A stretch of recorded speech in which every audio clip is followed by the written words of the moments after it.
Take a deep breath, exhale, and join us for this episode of Hope Out of the Darkness. Shell Pavlis is a non-professional learning to navigate the world of suicide prevention.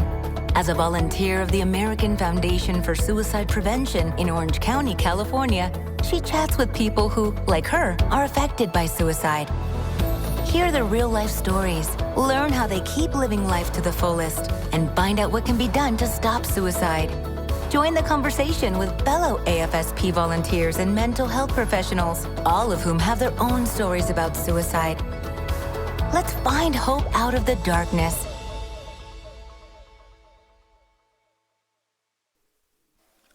Hello, thank you for joining me today. I'm Shell Pavlis, the host of Hope Out of the Darkness, and my special guest today is Michelle Ahnang, and she is many things. She is a certified life coach, and she works with people who live with mental health challenges. She helps people move forward after a loss, and in addition to coaching, she's also a motivational speaker. She talks about her story, which we will talk about today. So thank you so much for coming. I really appreciate your being here, Michelle. Thank you so much for having me. Of course. So if you would start us all out, your husband died by suicide. So I really appreciate your being here and sharing that story with us, because I know it's an emotional story and sometimes not easy to talk about. So if you would explain to us your story and tell us about your husband. Sure. Thank you.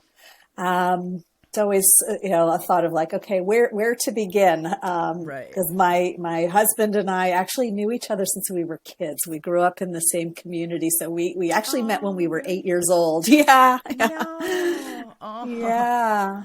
And, kind of quasi dated when we were 13. I was not allowed to date yet. So that just looked like me talking on the phone a lot while he watched TV and said, Exactly. Yeah. And then, started actually real dating when we were 18 and got married at 22 and, had two sons, in the few years after that, and didn't really realize anything was going on with him until I guess it must have been about, after my second son was born. His mental health started to decline.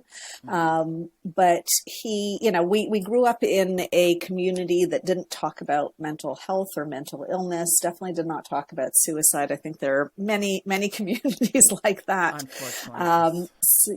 So when his mental health started to decline, he thought, he would try and do what he could to, I have the family to take care of. I have work to do. So I think he tried to stuff it down as much as possible. Unfortunately, got to a point where he couldn't do that anymore and sought help and was diagnosed with bipolar disorder and a form of schizophrenia.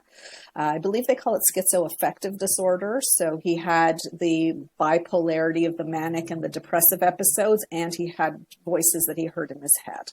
And unfortunately, through the process of the diagnosis till they tried to find the treatment, it was a couple of years where, things were not working. His health was declining. And unfortunately, he lost hope and lost his life 15 years ago. I'm so sorry for your loss. Thank you. So he was like he wasn't able to work. No, not the last couple of years. Yeah. Okay. Yeah. So you've shared before that you actually didn't tell anyone that he died by suicide. You and his family decided to tell another story. So if you could explain a little bit about that, and then that must have been an incredible burden for you. So explain too how that affected you as well. Sure. So, all through the illness and while he was seeking the treatment, obviously he told me what was going on. I knew what was happening, but again, it was one of those things of we just don't talk about it. The immediate family knew, but again, we all really lacked the knowledge, the education, and then had this, excuse me, fear of the stigma hanging over us. So nobody knew, especially when he stopped working, when he was really bad, when he was in psychosis, this was something that, was really hidden by the family. And then when he passed away, as the family was coming together, that everyone was getting the news, one of the family members turned to me and said, "What are we going to tell people?" And initially the first thing in my mind, which was already there of like, did I do enough? What could I have done differently? What am I going to tell my children? And so all that shame came flooding back, and, it was like, oh, I don't know, but it seemed like a good idea that maybe we should be making up something to tell everyone. And then when they said, let's say it was an accident, to me, it seemed like, okay, that sounds like a good idea. And, at the time I justified it to myself that I don't know how to explain this to my children. I don't want them to feel like there's anything they could have done differently. They were 7 and 4 at the time. And so it just seemed, to me that it was all justification, obviously, but it did seem like that was the kindest thing to do, without realizing that was the most unkind thing I could have done to myself. Hiding a secret like that, I didn't realize the extent of the impact of that. From not being able to grieve properly, everyone's thinking my husband died in an accident. Mm-hmm. There were, of course, those people who suspected something else might be off. So then you have, the gossip and the impact of the gossip when you're, trying to grieve. And then, so I ended up developing depression from just pushing all of this down and, really just wanting to like put that behind me and move forward. But there's no moving forward when you have not grieved. And living with anxiety of always being in fear that somebody might tell my children, thinking that they know. Somebody might call me out on it and, say I'm a liar. So many different fears that I was living with for 10 years. I shut down. I was on autopilot. And it had a terrible impact on my mental health. Oh, that is, yeah, I am so sorry. That, when you're any kind of a loss survivor, but a suicide loss survivor especially, to not be able to process and you're right. You said, it really is a lie. And to have to work through, as you said, all the aspects of that is just an extra burden, and I'm sure it didn't allow you to grieve properly. We want to take a quick break and recognize that today's podcast episode may not be appropriate for everyone. If you are in crisis or know someone who is, please call the Suicide Lifeline at 1-800-273-8255 or text the word HELP to 741-741. And of course, if you feel you or someone you're with are in danger or experiencing a medical emergency, call 911. So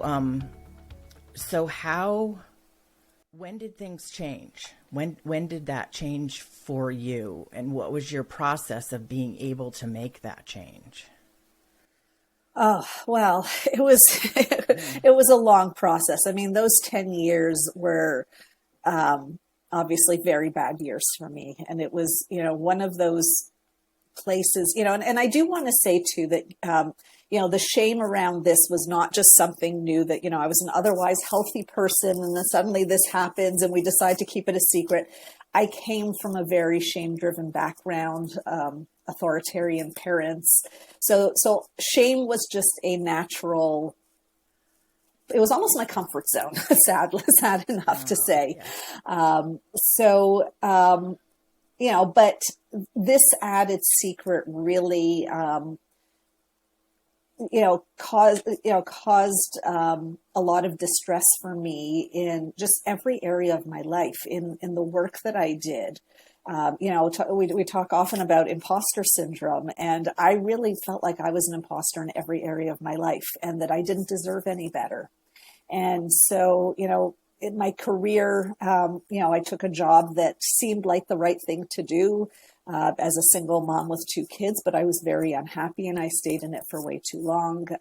I was in and out of unhealthy relationships with unhealthy people, which, obviously because I was not healthy myself. Right. And so for me, and it was just really, I almost created a whole life around this persona of myself, of somebody who's hiding this secret, and all the masks that I was wearing. And it finally just reached a point around my 45th birthday, where I was in a very, very unhealthy relationship. I was still in this in this job that I was very unhappy with, and I had taken a coaching course, a weekend course that a friend had recommended to me. And I didn't really know what it was about, but, went in kind of a deer caught in headlights. And what stood out for me was at the end of the course, one of the instructors, in their parting words, they want to give some motivation. And the instructor said, "Don't just tolerate life." And I burst into tears because that was my wake up of, I've been tolerating everything. There was not one area of my life that I was not just tolerating.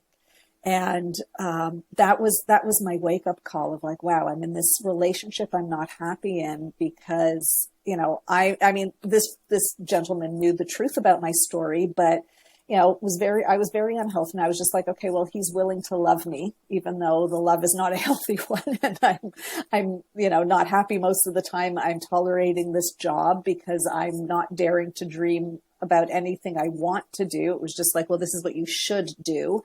And that catapulted me into doing the deep work that I knew was needed. I realized, okay, I don't know how to make this better, but I know I need therapy, and I know it's me. I'm the common denominator in all of these areas of my life that are not going well. So that was the push to go into doing a deep dive into therapy again. And then your experience in therapy, did that help you to decide to actually go that route to help people yourself and to get trained? Yes. Yeah. So I did some very intense therapy. I did inner child work just to work through a lot of my childhood trauma. I did EMDR, which is a form of trauma therapy. I did somatic work. They say trauma is stored in our bodies. And so it was just releasing what came up. And I was working with a coach on moving forward. So it was a lot. I was going to see professionals 3 times a week, which, may not be for everyone, but I just said, I'm 45 years old. I lived the first half of my life in all of this pain. I'm not, I made the commitment to myself. I'm not living the next half of my life this way. So, I'm a little hardcore when it comes to this stuff. And it was like, okay, that's it. I'm doing it. And through this whole process. To do that. Yeah. Thank you. Yeah. Yeah. So through this process, it evolved that this was where I had a lot of experience and a lot of knowledge and a lot of compassion and empathy for people that are going through these kinds of challenges. And I realized this was the work that I needed to be doing. Yeah, that's fantastic, because there is no one better suited to sit with someone and to, talk and listen. And I mean, you're a professional and you do it obviously professionally, but if you have not had that experience and you are not a suicide loss survivor, many times there's just a lack of understanding of what someone is going through. And everyone's experience is different, but it matters. The shared experience definitely matters. Yeah, it's such an isolating experience. And I think, unfortunately, because of the stigma out there, we don't often feel comfortable to talk about it. So I know, so many times I'll meet a new client and it's just this sigh of relief of like, oh, you get it. And that's a big part of developing the trust is just, I will share my story, kind of a high level of, this is what I've experienced, but I understand all the feelings. I understand the shame. I understand the anger. That's an emotion that a lot of people don't want to talk about, that does come up with suicide loss, unfortunately. And, there's this guilt that we feel of like, well, who am I to be angry? They had a mental illness. This wasn't necessarily a choice, a conscious choice that a healthy mind would make. And yet it's there. And so the work that I do is really about saying like, I've been through it. I have felt every one of the emotions. And this is, when we're working together, this is a safe space where you can allow everything to be, because that's how we heal. Yeah. So to expand a little bit about the stigma and talk about that,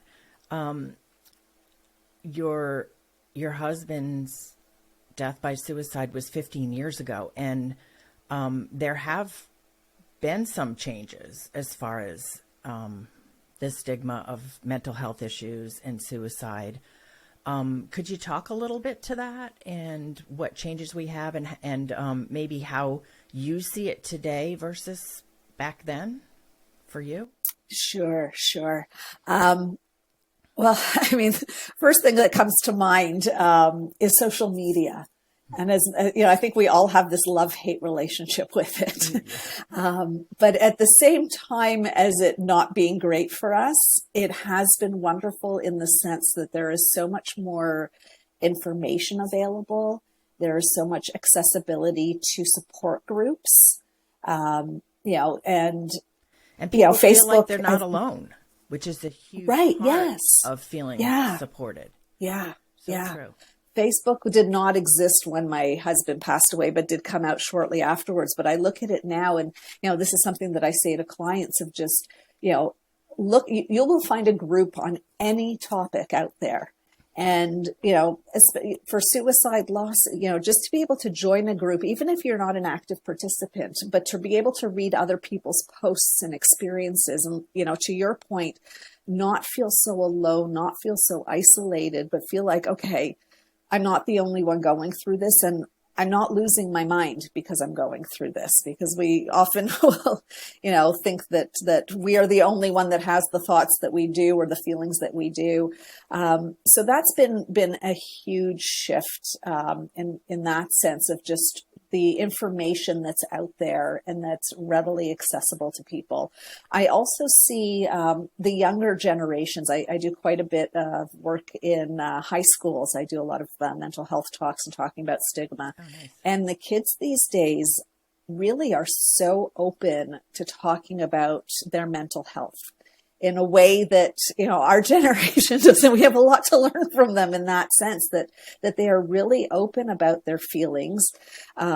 They are open about medication they're taking. I see, unfortunately, a lot of kids are on medication, and whether that's good or bad, I don't know. I haven't done the studies on that. However, they all normalize it. They talk about it openly, and I'm hopeful for our future, seeing the way that they experience it, and that they are so open. They don't have the same shame that we might have been raised with about certain things, are not discussed, and we don't air our dirty laundry. With them, it's all out there.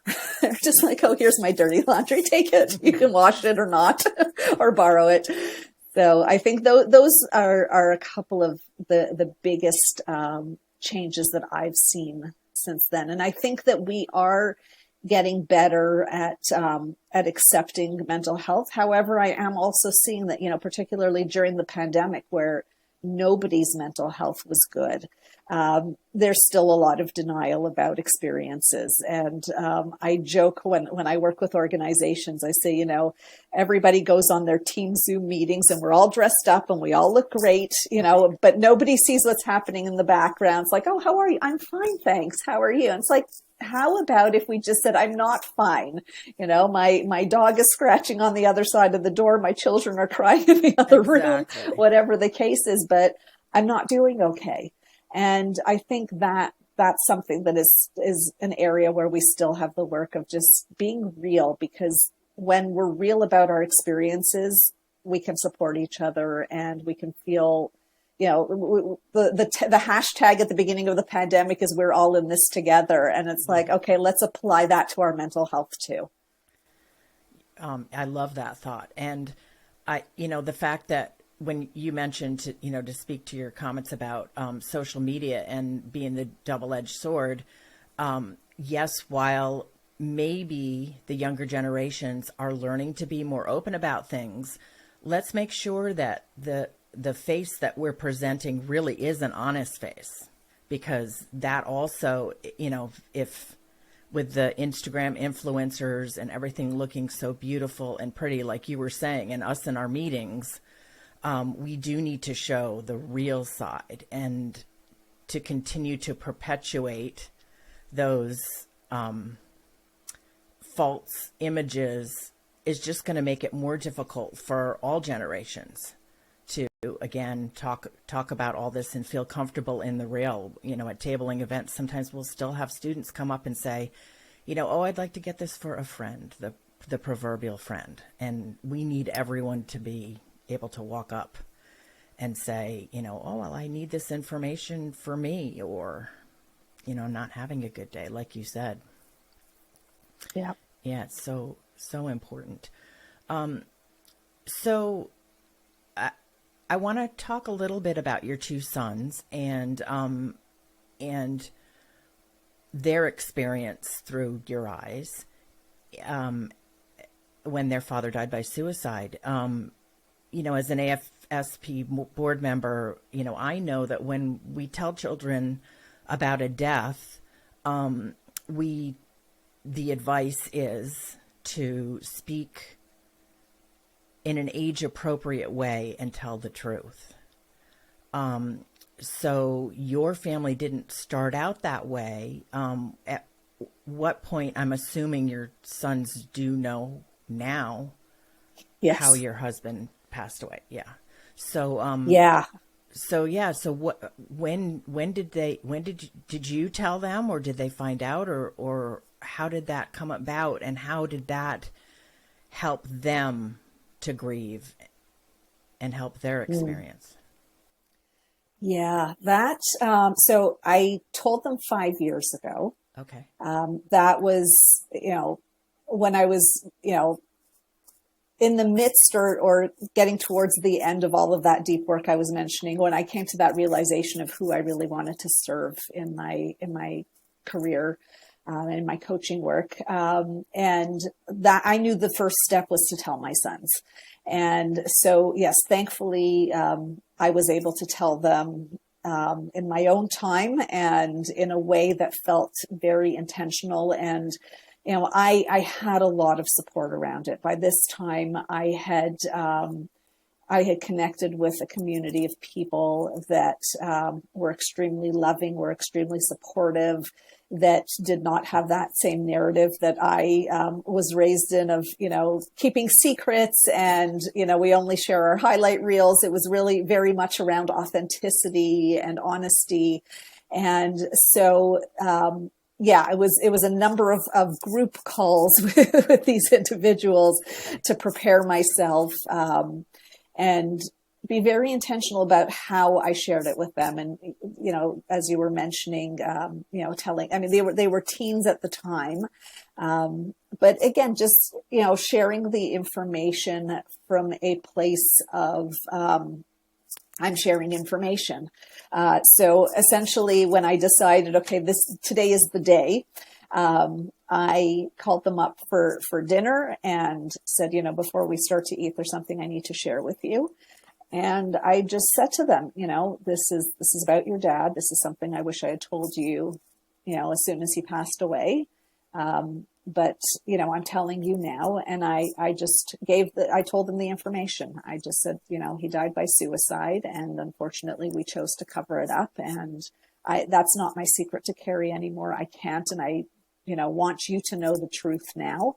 And then I just left it open to any and every question that they had for me, which were many. They were pretty shocked, to say the least. Thankfully, they also understood, they knew the family dynamics to understand why we made the choice that we made.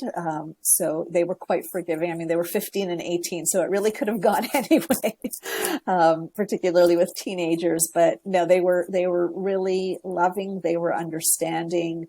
They had a lot of questions, and 5 years later, we are still working through things. There is still information, because I didn't even realize how much I did not share. And so there were still things that came up where they might say, oh, what about this? And it's like, oh, didn't I ever tell you? No, you didn't. And so we're still working through things. And, thankfully they, they're both in a good place, and they are wonderful gentlemen now. And, they, for the most part, I mean, there's definitely been emotions, and there's definitely been feelings of, anger that's risen up, and I understand that. And I'm also in a place that I can receive that and hold space for it, and recognize that, I did the best that I could at the time. And, there's a Maya Angelou quote, do the best you can until you know better. And when you know better, do better. And so I really believe that that's how I'm living my life now, that I do know better, and I strive every day to do better. And I realize for them, this news is only 5 years old. So, there's a processing, there's grieving, and, in different life stages, with grief, particularly for children, they re-experience their loss whenever they develop or reach a new level of cognitive development. And so for them, in each different stage, there was a reprocessing, and still is. And we're working through it together, though, in a different way. Oh, good. And I'm glad they're well now. And how old are they now? They are almost 20 and 23. Okay. Same ages as our youngest. Yeah, great. I'm glad they're doing well. So on your website, you reference the lethal impact of stigma and silence. Do you think that the environment and available resources and support for suicide loss survivors has changed?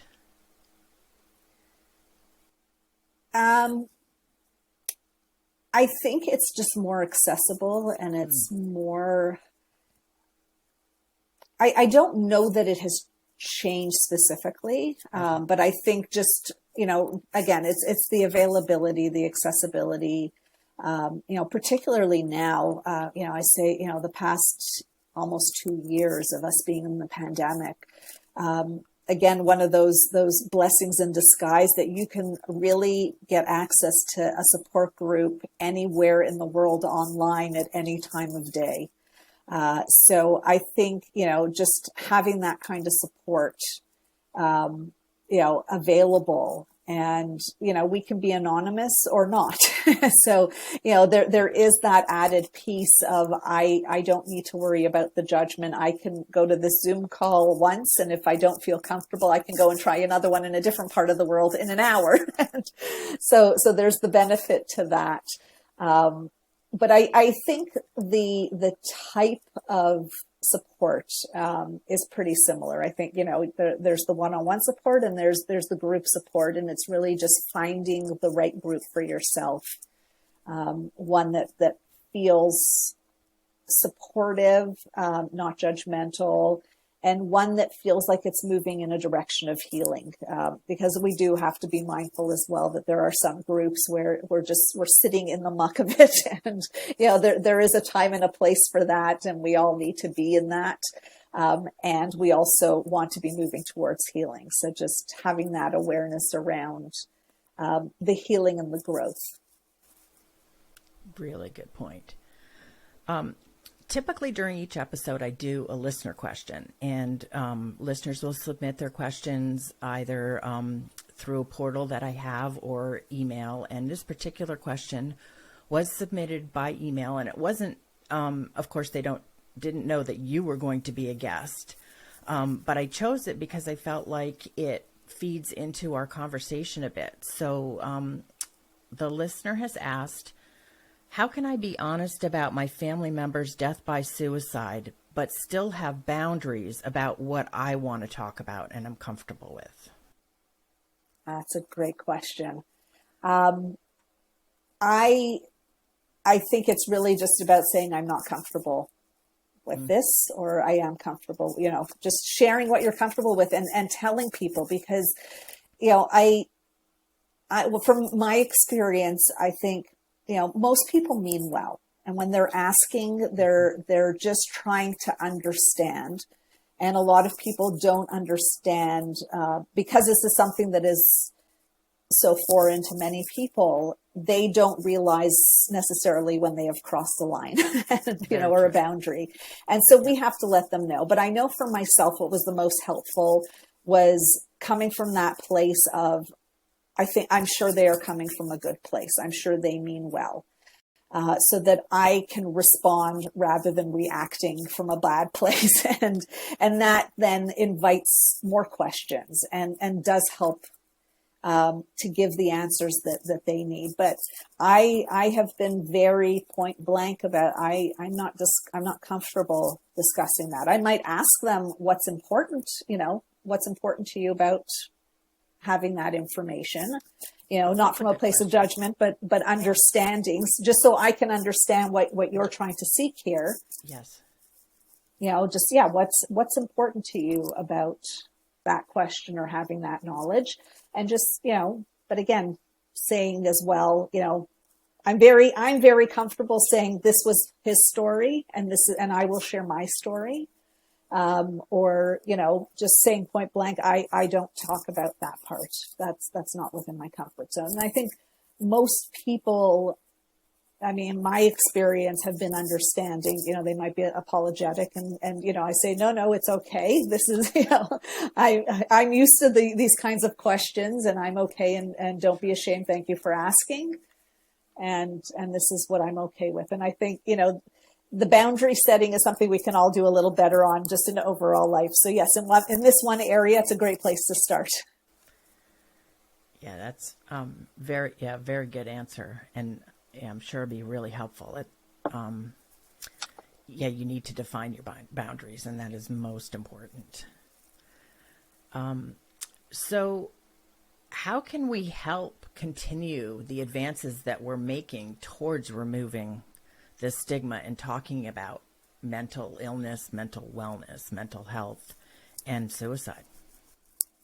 Well, I think for one, it's really just being very open about our own experiences, like we were talking about before, of just saying, you know what, I'm not doing great. The pandemic has been very hard on me. This is really the perfect time, because most people will say me too. I read posts all the time. Now that I'm a coach, I'm part of a larger coaching community, and see on social media a lot of people that are posting the realities of their experience. And then everybody afterwards, I don't hear people saying, oh no, I've been fine through this. It's like, me too. You're speaking my words. How did you know I'm going through this too?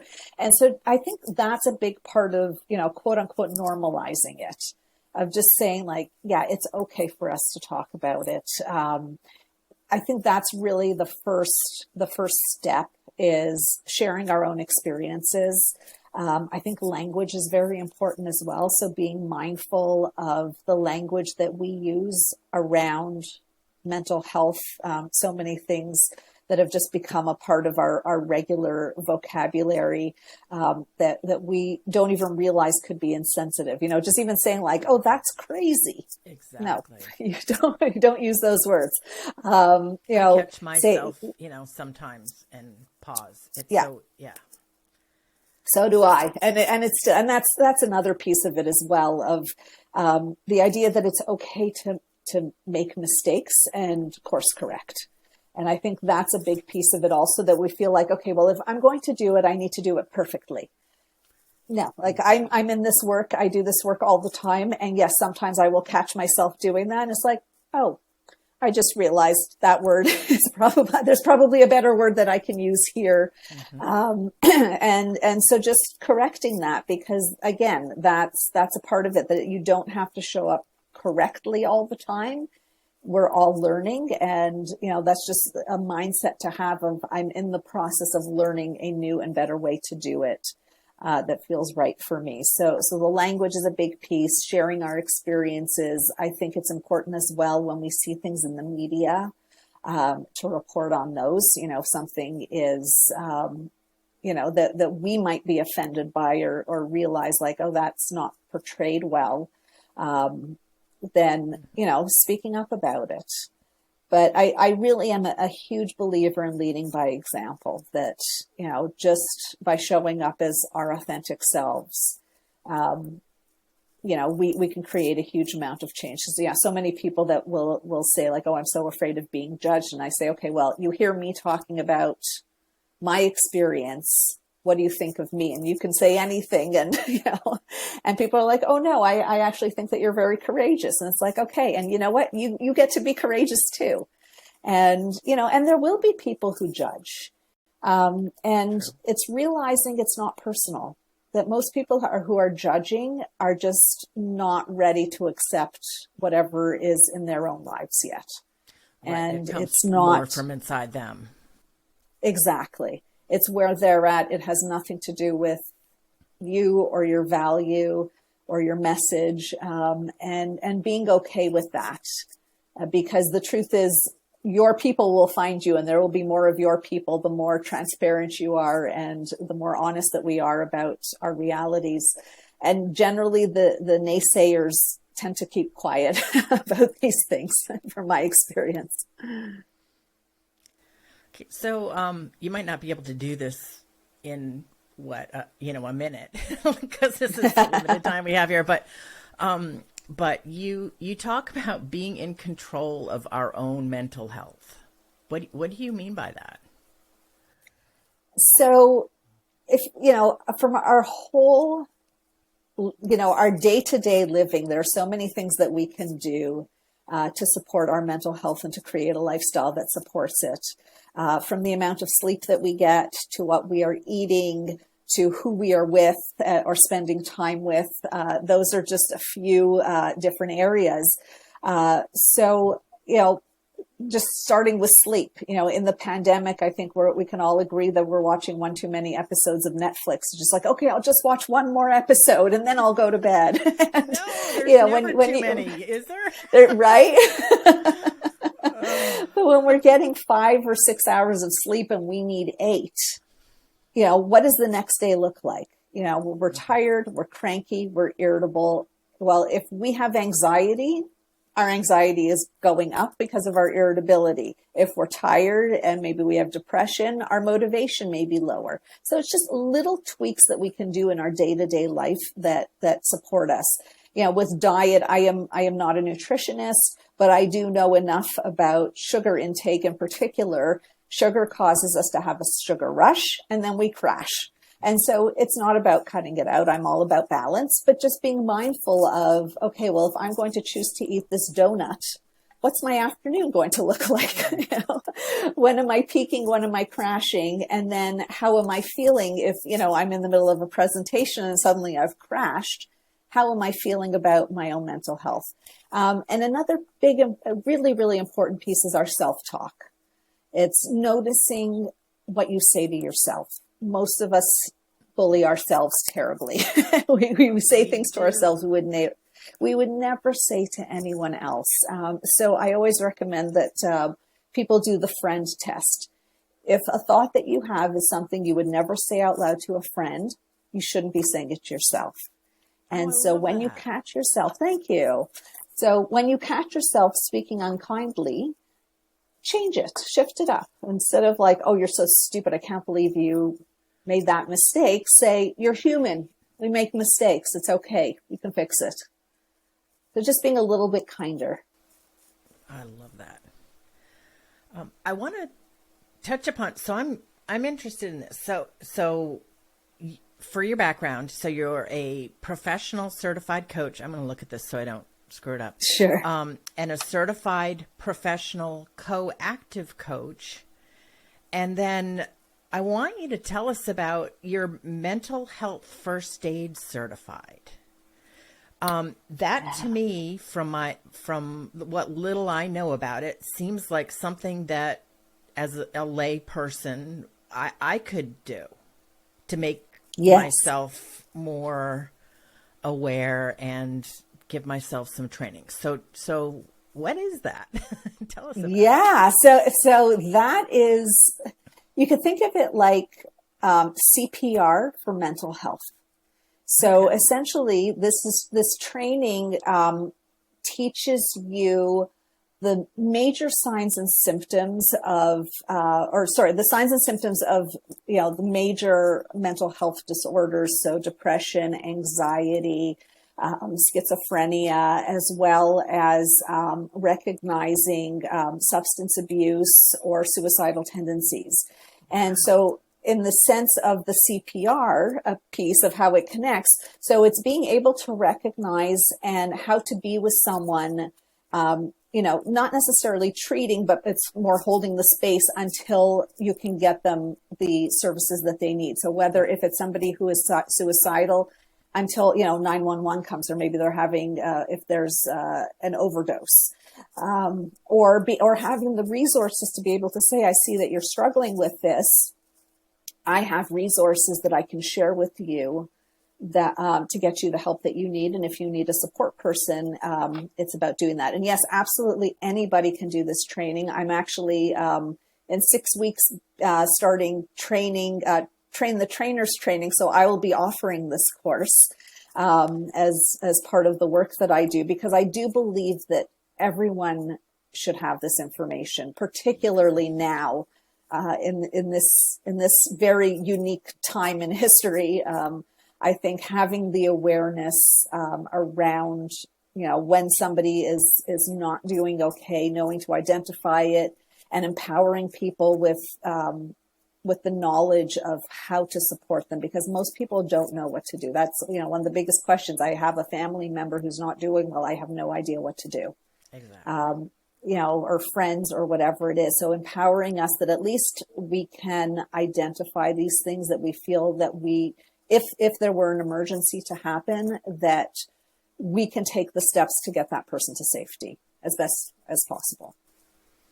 Yeah, I really like that. I think that would benefit me in my role with AFSP and, being a board member and being face-to-face with people, because I get people coming up to me all the time, with experiences and just being more comfortable in what to do, and especially being able to identify certain circumstances, I think is really important. And then, I haven't done enough research on this clearly, but that it also seems like a program that would be incredibly helpful for first responders. And I don't know if that's mandatory or not, but certainly some aspect of it should be, don't you think?